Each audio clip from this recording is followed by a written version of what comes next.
आज कुरा गरौँ बालभिटाको बारेमा। भिडियो सेभ गर्नुहोला र 2 वर्ष मुनिको आमाहरूलाई पनि सेयर गरिदिनु होला।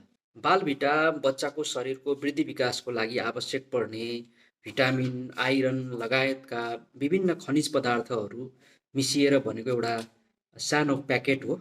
यसमा 15 प्रकारका भिटामिन, आइरन, खनिज पदार्थहरू मिसिएर बनेको हुन्छ। बच्चा 6 महिना पुरा भइसकेपछि हामीले बच्चालाई थप आहार खुवाउने गर्छौँ र त्यो थप आहार खुवाउँदै गर्दा बालभिटा मिसाएर खुवायौँ भने बच्चाको वृद्धि विकास राम्रो हुन्छ। बालभिटा कसलाई खुवाउने त?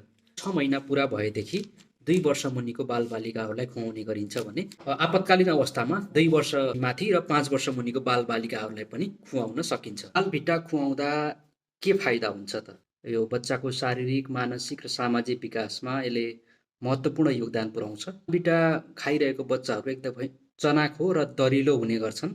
बालभिटाले बालबालिकालाई रगतको कमीले हुने अथवा अन्य सूक्ष्म पोषक तत्त्वको कमीले हुने रोगहरूबाट बचाउँछ। बालभिटा मिसाएर खाना खुवाउँदै गर्दाखेरि बच्चाको खानाको रुचि बढ्ने गर्छ।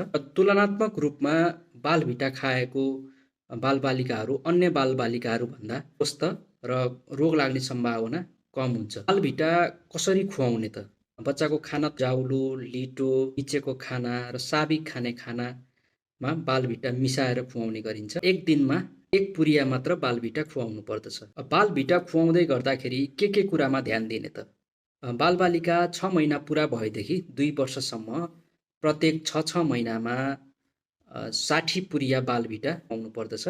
अन्य बच्चाहरूसँग चाहिँ बाँडेर चाहिँ खुवाउनु हुँदैन। तातो कुरा र झोल कुराहरूमा बालभिटा मिसाएर खुवाउनु हुँदैन। यसो गर्यौँ भने बालभिटाभित्र भएको पोषक तत्त्वहरू चाहिँ तातोले गर्दाखेरि नष्ट हुने गर्छ भने झोलिलो कुरामा मिसाएर खुवाउँदै गर्दाखेरि त्यो भाँडामा टाँसिने लगायतको समस्याले गर्दाखेरि त्यसले प्रभावकारी रूपमा काम गर्दैन। बालभिटा मिसाएको खाना आधा घन्टाभित्र बच्चालाई खुवाइसक्नुपर्छ। एकै पटकमा खुवाउने हुँदाखेरि बच्चाले एक पटकमा जति खाना खान्छ त्यति मात्रामा बालभिटा मिसाएर चाहिँ खुवाउनु पर्ने हुन्छ।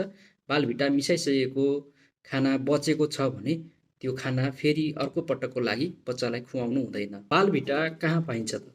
नेपाल सरकारबाट निःशुल्क वितरण र यो नेपाल सरकारबाट सञ्चालित सम्पूर्ण स्वास्थ्य संस्थाहरू, अस्पतालहरू उपलब्ध हुन्छ भने तपाईहरूको गाउँटोलमा रहनुभएका महिला सामुदायिक स्वास्थ्य स्वयंसेविका ज्यूहरूसँग सम्पर्क गरेर पनि तपाईले बालभिटा लिन सक्नुहुन्छ। बालभिटा सम्बन्धी अन्य कुनै प्रश्नहरू छन् भने कृपया कमेन्ट गर्नुहोला। म त्यसको जवाफ लिएर अर्को भिडियोमा आउने छु।